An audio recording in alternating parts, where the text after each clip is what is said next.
So I'm joined by Norman Transcript sports editor Tyler Palmateer. Tyler, this is as formal as I plan to be in this discussion. How you doing, man? I'm doing great, RJ. I appreciate you having me on.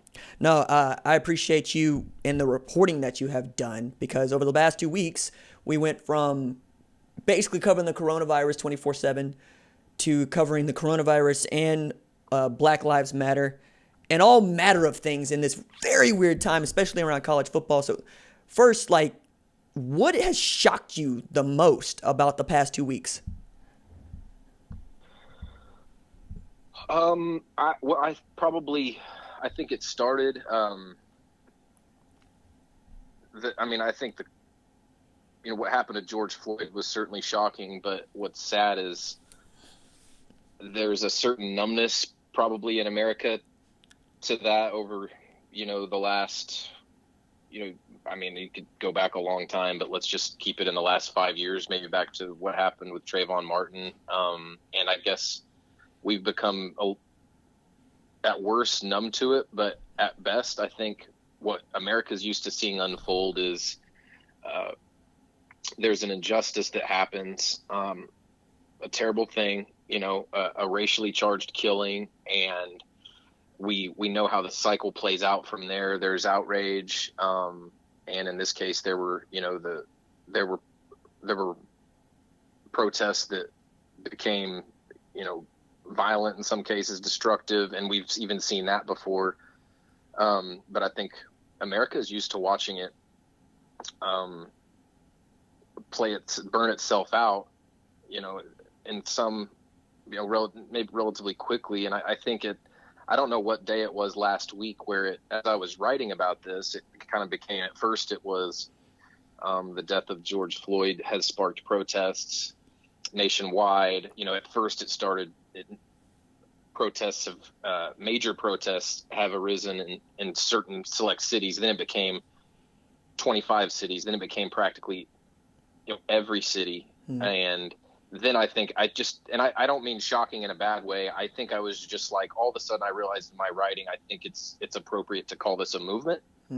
And I don't remember ever thinking that before, there's been something that's happened and you've heard a lot of voices in the conversation, but I don't think I ever would have qualified those as movements. And maybe that's premature for me. I don't know.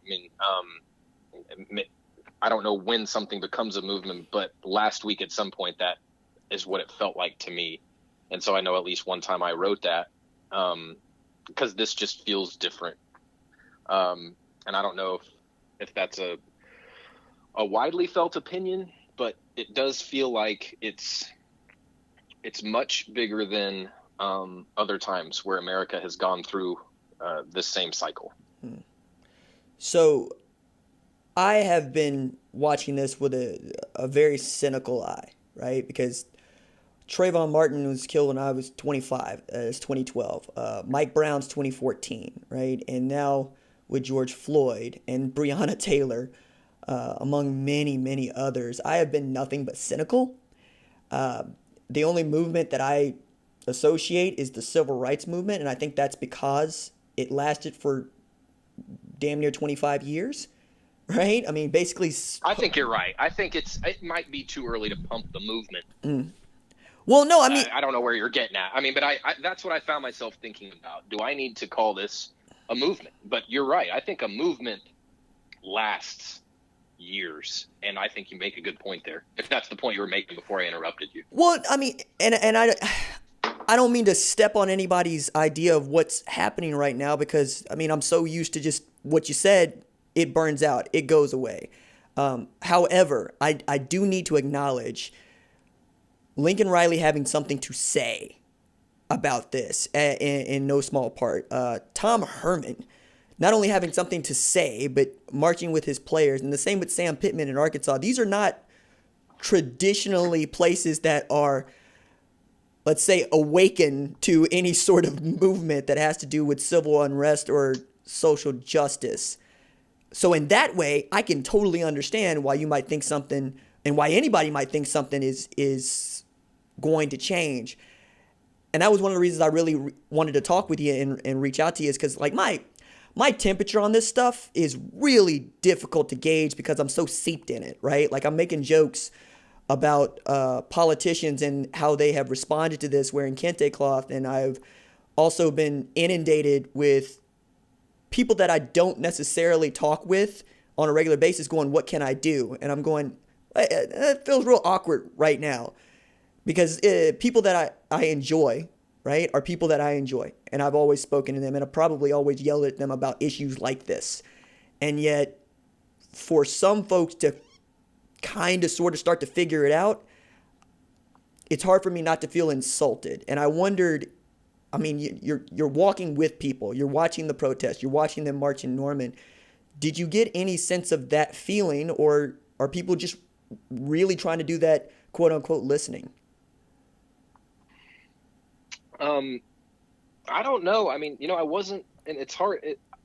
The context from what kind of I'm seeing is I've never been around programs where, like, when this has arisen, I mean, I've been on the OU beat for 3 years. Before that, I was at pretty much rural high schools in Southwest Oklahoma. It just never seemed, the issue never seemed so at my front door until now, and I felt like, initially I sensed maybe in the first couple days, like it seemed like maybe, let's say day one, when things were really happening in Minneapolis, the 3rd precinct goes down, that at the time, to me, I was like, well, that's still happening. That's a long ways away from Norman. It doesn't seem like but when you see it come right to your front steps like that, and when maybe social media has amplified with the, even in the last 5 years, you can get so much content from social media. Seeing the sheer numbers right. That have flooded cities has made me feel a little bit differently. Like, I just feel, and like you mentioned with Lincoln Riley and Tom Herman, just simply saying Black Lives Matter, 5 years ago, it seemed like 5 years ago, you had to, that was like a political statement. If you said that, you were in a camp, you were in a camp politically that a lot of Oklahoma fans wouldn't like. And frankly, it's probably still like that today. But it's to see them say that and associate themselves with that hashtag, and that group is just, that's kind of made me think. I just feel like there are more voices now, and I'll kind of speak a little bit more of the context from what I'm doing. This is kind of my first time to really, as this is happening, talk to people that are on my beat and ask how it's affecting them. But to see, Trae Young talking about it last week was one thing. I think what really got me the next day was seeing high school athletes, our paper covers, talking about it at a protest that was largely, had to have been somewhere between like 50-50 high school and college kids. I mean, it was organized by a 16-year-old girl here in Norman, and I had just never seen young people, I think, mobilize like that and organize. So that's what feels different to me about it. I mean, I'm not without cynicism either. I'm worried about that. Frankly, and as an individual, I don't want to be part of the group in America that watches this quiet down and then stops. I don't want to be swept up in emotion, what I'm feeling on this the topic, and not be, just from an individual standpoint. I'm talking separate from my job. I mean, I can do things too. I don't. I'm cynical as well, and that's too bad. But also, we haven't been proved. There's been nothing that's happened in the last 5 to 10 years that's proved anything different, will happen.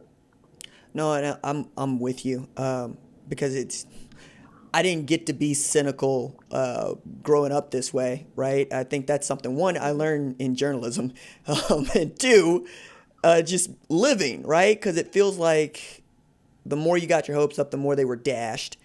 And you just learn after a while not to invest yourself emotionally in this, because it will come back to hurt you. I did want to speak a little bit about to the idea of adolescent, college age kids really taking a lead on this, because that's a little bit new and a little bit more constructive. Because I mean, I think of Marjorie Stoneman Douglas and how a group of high school kids really set about trying to reform their government, and it worked because they were a group of high school kids, right? They have nothing else to gain from this except living a much more safe and just life. And I thought there were three things so far during this time that you have written that feel like they're going to stick out for a long time. One was a piece by Nick Basquine, who had really interesting things to say. Justin Broiles kind of taking the lead in northeastern Oklahoma City. And then on a totally different topic, but equally important, Breonna Clark, I believe, mayor of Norman, saying she didn't want to be the mayor from Jaws. And I really, I enjoy her saying that, but I also enjoy knowing that these are stories that you found time to cover as the sports editor in Norman, which for me is, I mean, not even for me, I think it is the third largest city in the state. I got that right? I think Norman and Lawton. Okay. It depends on who you talk to. Okay. I bet if you're in Lawton, they'll try and claim they're the third largest. Okay. But if you're in Norman, they're going to say they're third largest. Lawton also has the Fort Sill. That's right. Population going for it. So I don't know. You're probably pure pound for pound city, probably Norman. Right. Well, I mean, and with all of that, being 17 miles away from the state capital, and knowing what has been going on in this state the last, 4 months, I guess. How are you? Are you just going story to story, or are you just trying to? I mean, it feels like you're bobbing for apples over there, man. Well, it's been. I wasn't left with a whole lot of a choice this last week with finding the most important stories and writing about them, because I don't, our staff has been of two other sports writers has been indefinitely furloughed, and that news has happened right before a lot of this did. So, I mean, I just would have, there was really no bigger place for me to turn to, and I would have turned there even if that hadn't happened. I mean, I'm covering a lot in Norman right now, from the high school level to college, and also just, what's going on in the world, which affects sports. So, I was going to write about that stuff regardless, but I kind of have to prioritize big stories, and this was a big story. The people on the OU beat that we work with, it matters to them. And it's in my opinion, it is a sports story. So that wasn't a very difficult decision to make. There's a big thing happening in our country right now, and it's not far away. It's it's not on the coasts. It's not in Denver. It's not in Minneapolis. I mean, it walked down Main Street in Norman last Tuesday. It walked from Norman High to the North Oval at OU on Saturday. So that wasn't a hard decision. Otherwise, yeah, it's been, I mean, just from a professional standpoint, if that's what you're asking about, it's been nuts. I mean, March 11th, I just remember I just finished at Pro Day, and I was bumping elbows with people, and some people were saying they didn't believe in the coronavirus. And that night I'm sitting in my office and the Thunder game's on the newsroom TV, and you start hearing about this weird thing going on at tip-off. Clay Horning, who covers Thunder for us, was there, and, self-quarantined for 2 weeks after that. And I mean, nothing has been the same. And sometimes it is bobbing for apples. There was a time period there we had to think about what we were doing, but it really just increased planning. I mean, you just have to think about it. I mean, people want a mixture of, there's a group of people that still want to hear about sports in some context. So, we jumped into a personal column series where every week one of us would write about something about how sports shaped us. And I think that gave people an opportunity to sit or see us as people and figure out a bit more about us, because we normally have no time to do that. We're running the softball World Series, spring football, there's high school stuff. I mean, we're running around like crazy. So but I think once we sat down and wrapped our head around a plan, things kind of started to make sense. When you have a staff, everybody can kind of focus on their beats and how this coronavirus is affecting them. And, for better or worse, I don't know how helpful it is to people, but it helps me too. I want to write once a week about, I want to keep an eye on how football is the course of return for that. And I mean, it's been crazy, no doubt, as you know. I mean, you're in the business too, and you've worked at a newspaper where you've had to turn stuff around one way or the other. At the end of the day, you can't really push a story off for a day. So it's been wild. There's been no shortage of adapting. I think that's the best thing people can do today in this kind of climate that we're in. You just got to be ready to adapt, and nobody should be surprised anymore at this point. If something happens, you've had 2 months to realize that we are just in a weird, the sand is just like moving under us. So we've got to be ready to shift gears. Amen. Like, I'm glad you spoke at two things that were important to me, which is one, this felt like for about 6 to 8 weeks in there, give or take, we were able to kind of figure out other things that we would like to do adjacent to sport, just series and personal topics that we really engage with. And then at a moment's notice, everything goes into high gear at a time when it's more difficult than ever to find capable hands. And one of the things that I thought was really interesting about you, and one of the reasons I wanted to speak with you, is because of your background in working high school sports for so long. How has that helped you? Because what I've told people that don't understand is there's nothing that's going to be harder for anyone in the world to cover than high school football, high school sports of any kind. It gets easier the farther up you go because there are more eyeballs and there are more ways for you to get help. And I think that gets understated more often than it's overstated. Yeah, I would totally agree. And a lot of people, young reporters or kids in college, will turn their nose up at a high school beat. But I would say a couple of things about that. One is you generally don't have beat partner, not even just not a beat partner. You don't have, in a lot of cases, you may not have beat competitors, but you may have a couple. So let's say you go out and you've got an important story you got to work on.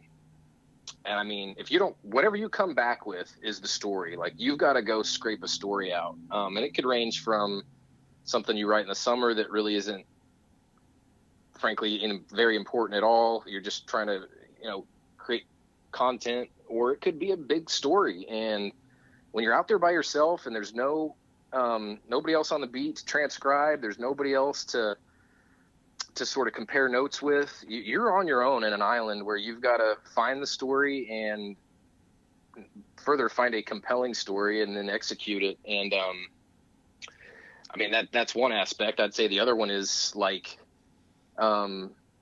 just being at a high school football game and keeping your own stats. I mean, just the workload itself is, a lot. So I don't know. I mean, it's one of the most harrowing experiences of my life is being in Tuttle, Oklahoma, and spilling water on my stat sheet. I can't imagine that. I don't want to imagine that.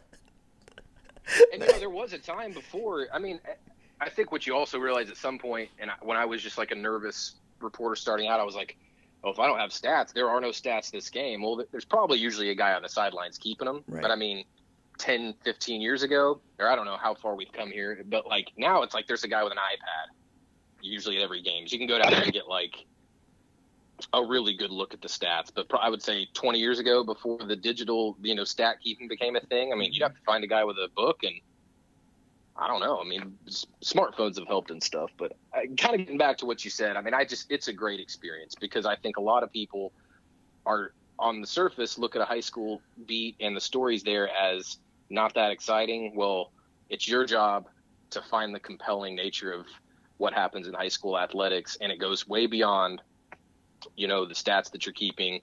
You can find compelling stuff and stuff that humanizes people, and it is still news. These are young people. This is how your public school system is. This is an aspect of the public school system, and it's important stuff. And you can write great things from it, and it's going to be all your work. There's just nobody to help you along the lines. There's no, sometimes you can get a feel what people are interested in just by looking at Sooners Twitter. What are people chattering about? And you're like, okay, well, I need to write about this. People want they're talking about this. Well, you don't have that maybe at a big high school is different, but you generally don't have that in high schools. You've got to figure out what's compelling and go for it. And I think that is one advantage that we have now with being able to listen on Twitter in a way that we just weren't before.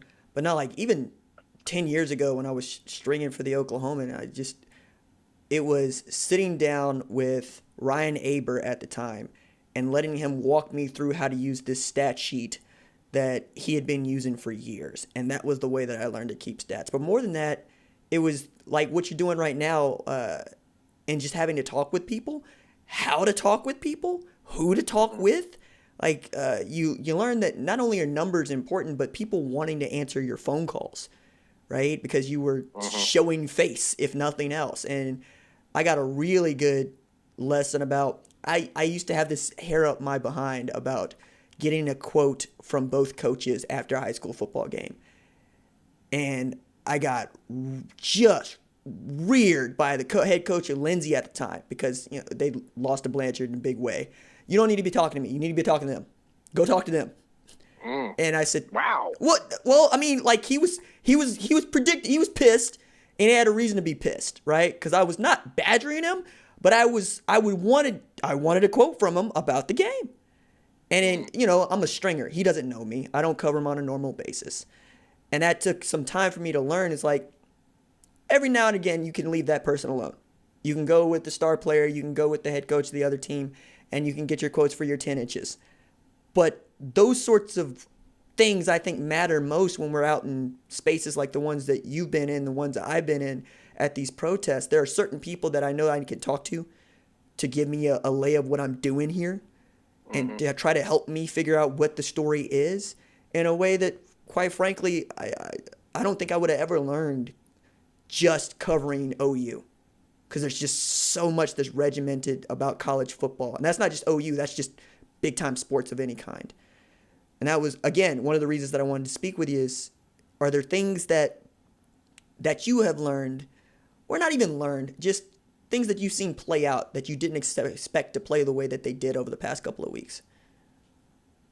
From which standpoint? From the standpoint of your reporting, from the standpoint of you just deciding, I'm going to go report this story. Well, not really. Okay. One thing that's, on a college beat that and just I'll kind of tie up our high school part of the convo here by saying that beat is going to be awesome when you look back on it if you do it, because you're going to realize that you had unlimited access. And that changes when you cover colleges where there's a go-between and there's kind of frankly, everybody kind of has their 2 cents about what kind of access they're getting, but right. It would be probably chaos if there wasn't a go-between there. It would, as far as the kind of what people reaching out to OU, but 100%. The access from OU has been pretty good, to be honest. Nick Basquine, I had his number from a previous story that I had done, and he's no longer with OU, so he's not really subject to I don't have to go through OU to talk to him. So I was just grateful that he picked up the phone. And I would say to people that are just getting started in reporting, it sort of, that underscores the importance of building relationships and writing big stories responsibly, because you're going to, at some point, maybe want to call people and you're going to hope that they return your call. But otherwise, OU's been, they've reacted well. I think all colleges are realizing that they need to allow athletes to speak on these things, and there was no problem speaking with Justin Broiles. There was a Zoom call last week with Lincoln that we were all able to ask questions about, and I talked with why am I blanking on her name right now? Ashlyn, I cannot Dunbar. And yeah, okay. She played volleyball and basketball at OU. Went through OU to speak with her and explain what I was writing about. So, no, I wouldn't. As far as that, if that's what you were getting at, I haven't been surprised by anything. OU, I would say, has had a pretty measured response. of course there's going to be statements. I think the period where everybody was kind of watching I'd say, what was it, like a 2-day period where not this past Saturday, but the Saturday before, this issue was really hot. I mean, it's from the standpoint of what was going on in some of these cities across the nation, and there was a little bit of silence from OU's coaching staff, and, you saw some players intimating out there that there was a silence. I mean, personally, it just sounded like maybe OU was coming up with maybe they were coming up with a game plan. I don't know. Certainly once Lincoln spoke or, tweeted about 1 a.m. that night, the chorus of statements followed, from throughout the university. I mean, it's which is how it should be. I mean, it's just college is the marketplace of ideas. It's important. Like, athletes should be able to speak about it when it comes to a social issue this big. I mean, people need to be allowed to use their voice. I was not let down by the response from the university at Oklahoma or Tulsa, for that matter. What was Tulsa's like? Because I don't think I paid. I was a little bit in a bubble.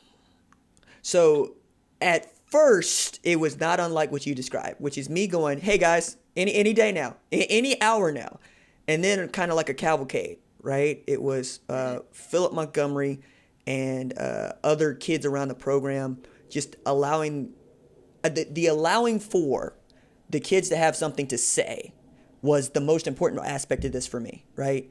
Because coaches are going to release statements or they're going to say something. Lincoln actually did us all the service of talking, which I found to be the most compelling part of this. But when I looked at the University of Tulsa, I said, all right, I need Philip to say something.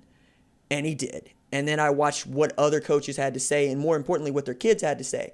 And what I saw was unbridled thoughts on the subject from the kids, which was the most important aspect of this to me.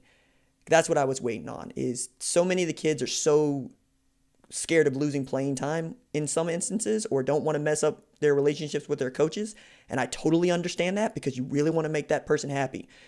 And yet, even over the last couple of days, I mean, I can point to the University of Iowa, where Kirk Ferentz had this thing about Twitter saying, can't use it to express almost anything, to, nope, we've lifted that. Kids say what they want to say. They need to be able to talk about this subject. And that, to me, has been the most radical, if you will, idea that has been circulating throughout college sports so far. Because, I mean, we would have coaches that would tell their kids, you can't tweet during the football season about anything. It just gets shut down. And on this topic, which is terribly important, but also is going to, as we've seen, divide people, I've been encouraged, because in this state, which leans more conservative than liberal, I was really expecting perhaps someone to pull reins back on the kids, and they haven't. Like, in seeing Justin Broiles with a megaphone in the middle of his community, I said, okay. And then I talked with a few kids at the University of Tulsa that are actually trying to make video and film and really have conversations with their coaches about how they feel, and how the coaches have just listened. Like, coaches don't, as a rule, don't traditionally just listen to what you have to say, right? They're telling you what you're going to do. And in this, I've been amazed. I really have. I thought that this was going to go another way, and yet I'm still cynical about it. So what does that tell you? I mean, I totally understand any cynicism about it. And Iowa's response, and I don't want to talk about it too much, because I'm like not as dialed into what's happened, but I did see that I know what's happening there with their strength coach, with Kirk Ferentz's video statement, which I thought was, just given the circumstances, pretty tasteful and pretty well done. But when I started thinking about this social media policy that was already in place, that kind of bothered me for the same reason I kind of mentioned earlier. Like, I mean, I get that you want to, this is about the team, and you don't want to disrupt things, and you want to limit distractions. But if, speaking your mind and being part of that marketplace of ideas is central to the college experience. And if we're going to call these guys student athletes, and if we're going to cling to that model, that amateur model, then you can't check that you can't pick where you curtail that. I mean, it kind of bothers me that there's a social media policy like that in place, all other things aside, that it was ever in place, because at one pre-approved tweet per week, who approves the tweets? I mean, these are college kids, and yeah, I mean, are they going to maybe, who knows what they're going to do? I mean, kids I know are going to tweet stuff that's dumb, but I just think it's wrong to limit somebody from what they can say. I mean, we're just going to limit them, or we're going to release the ban now because there's a really important social issue. Well, what if there's a social issue that's falls somewhere else on the spectrum, and a kid wants to fire off 10 tweets a week about it? I mean, it could be about an assortment of issues. I mean, why was that ever curtailed? And that bothered me a little bit, but I was glad to see that they lifted the ban. But I mean, I guess you're right. I would agree. I thought OU's response was pretty good, and from the sounds of it, what you said, I mean, it sounds like Tulsa's has been good too. So I mean, that stuff's encouraging. Yeah, man. I told you half an hour tops. We're at 31 minutes. Tyler, hey man, thank you so much for this. If nothing else, it's nice to hear, one, I'm not crazy, and two, to hear someone who cares about this subject, who has written about this subject, and took some time to talk with me about it. Because sometimes I feel like I'm kind of siloed off from what other people think about this, if for no other reason than I do it myself.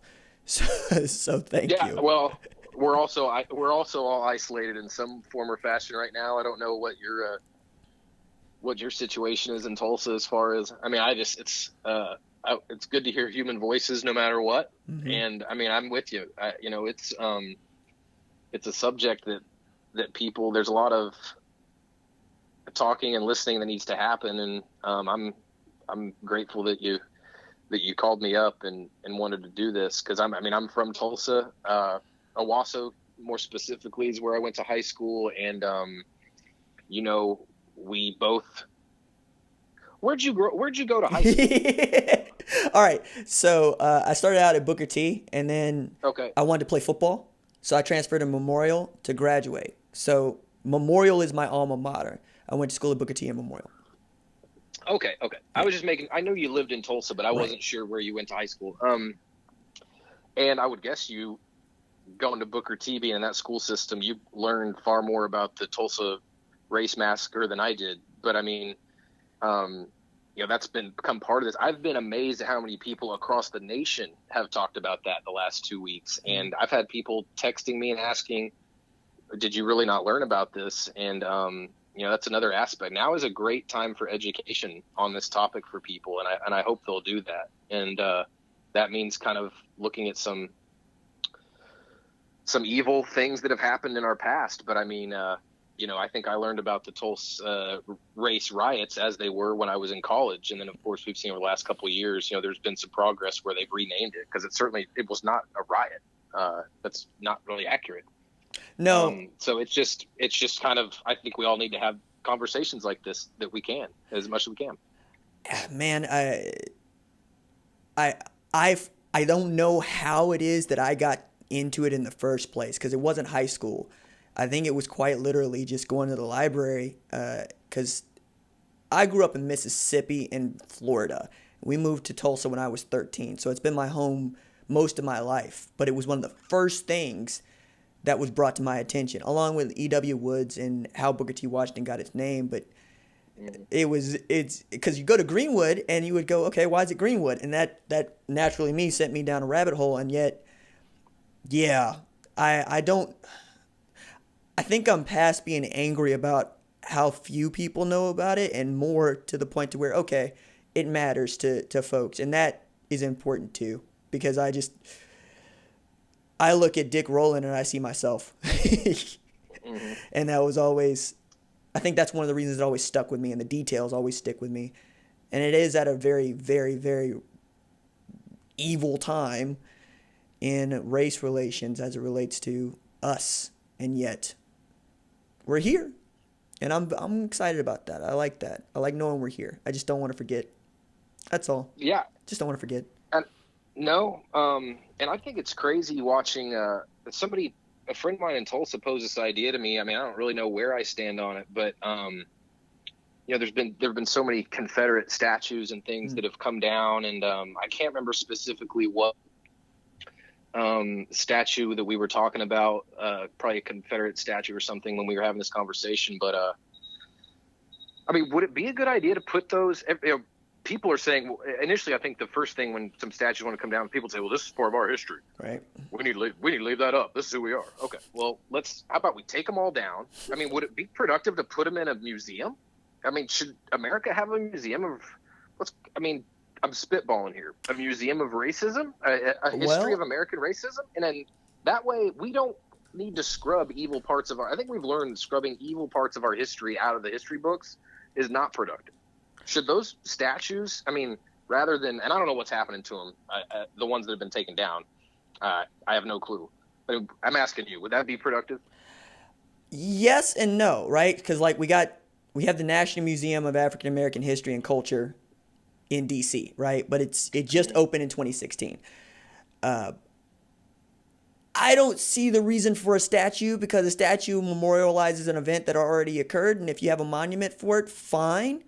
Like, I get that, but I'm not a fan of statues to begin with. Like, I am of the opinion that the Heisman statues are a waste of space. I believe that the statues of Bud and Bob and Benny are a waste of space. We ain't going to forget them because there's so many people carrying their stories. And yet and still, I could totally see how that argument is flipped on its head whenever we talk about the massacre, right? Because, like, where's the statue for that? And and would that have led more people to know about this particular incident? Maybe, but I don't. If you put all the statues in a museum as opposed to the places where those things matter, are you defeating the purpose? I see no reason to glorify Confederates, but I also see no reason to forget them either, right? And that's the issue, right? Because I think we all need to remember that Robert E. Lee was the commanding general of the Confederate Army. That's important. How we memorialize that is not to necessarily, trying to think of the best word for demonstrate pride. Because it's not something we're proud of or should be. And yet, I'm never going to forget it. But I'm also not going to forget it because I was taught it. And so as long as the statues are there to teach people what we need them to learn, cool. And yet, yeah, man, I think a statue ain't going to do it for me. I don't particularly care. But I respect that. Yeah, they're a little bit creepy to begin with. And I would definitely agree with that. When I see a statue, I think we have really tried as much as we could to immortalize this person. Like beyond just preserving them in a deep freeze. Like it's a little bit, And the thing about putting a statue up is some statues come down. Yeah, man. And some of them come down. And many do. That's the other part about this. Like, let's say you find out something about that person that somebody 100 years from now doesn't like. Guess what? That just happened. That just happened. I could see putting like a maybe one of the statues that came down this past week somewhere. I think that there could be something to learn from one that's been defaced, and to sort of symbolize what's happening. But no, I get your points. I mean, I don't know what good a Robert E. Lee statue does, the statue itself is not part of history. I mean, the person is part of history. Right. Let's not forget that. But I don't know that a physical representation of that person, if that's productive or not. But that was something that was sort of thrown at me. And I was like, well, that sounds like a compromise. Maybe it would work. I don't know. Well, I mean, and where these statues come down from, I think, is also important. So, like, University of Virginia is Thomas Jefferson's university, and it is very, very proud of its Confederate heritage because, I mean, Richmond was where the capital was, and Virginia was Robert E. Lee's home. Like, I think some statues mean more than others and specific to the time and place. And I think as long as we're talking about those things and we're aware of them, Because that's what it is. For somebody to look at a statue and feel bad can go either way. Mm-hmm. You know, and Right. and we can't guard against that. So whenever we put those things up, I don't think that's being what's being thought about. I think it's, for the most part, tourist attractions. We want people to come and look at this thing, and then they'll leave. Right. I think about, what about the people that got to pass it every single day? What do they think? And if there's a majority of them that don't like it, it needs to go. If there's a majority of them that do like it, say the Heisman statues at Oklahoma, they probably need to stay. Yeah. Well, I mean, there's certainly ones that haven't come down for a long time, and I mean, unless it would take some sort of great revelation for them to be gone, you know, Lincoln Memorial or whatever others. I mean, you know, I don't see that one going anywhere anytime soon. But No. yeah.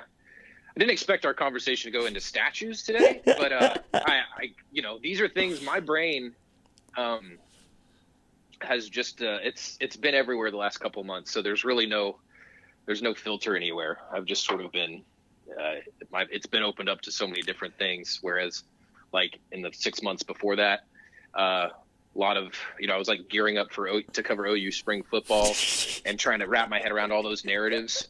Now I'm like when the season restarts, I'm probably going to be like, I'm going to have to like re-educate myself on where this program is.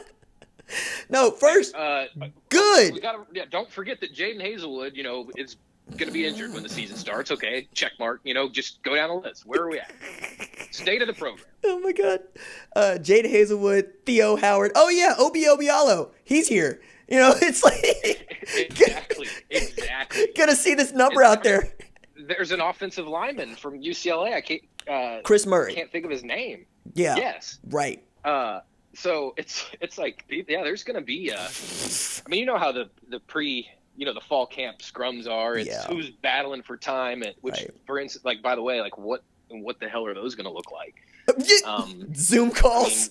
I mean, I would love somebody to hold a laptop at the practice field so I just feel like I'm there, because that's more normal. But yeah, it's gonna be like that's where we're at. Who's getting time at third string left tackle? You know, Lord, I can't imagine getting in the weeds, but maybe it'll feel good at that point. No, that's where I'm at. And I do appreciate that your brain is all over the place. I do appreciate that there's stuff about this that is stimulating in a different way, and in a way that, quite honestly, does not feel taboo anymore. That's one of the reasons I wanted to talk, right? I wanted to get something on record of this space with a person that I greatly respect and whose work that I find myself reading more often than I thought I would 2 months ago, right? And that's been the most important aspect of all of this for me. There are subjects that were taboo that aren't anymore, and I am learning with so many folks that I work with and work around, read, listen to, who are responsible for my community and what they believe, and now they're saying it, and they're also doing things like pondering statues. So no, seriously, I appreciate that. I really do. No, same here, man. I'm glad. Thanks for having me on, and it was great to talk with you. And anytime you want to do it again, just please let me know. I really enjoyed it. All right, Tyler. Go make the paper, dude. I appreciate you. Talk to you soon. Thanks, RJ. All right, brother. Bye.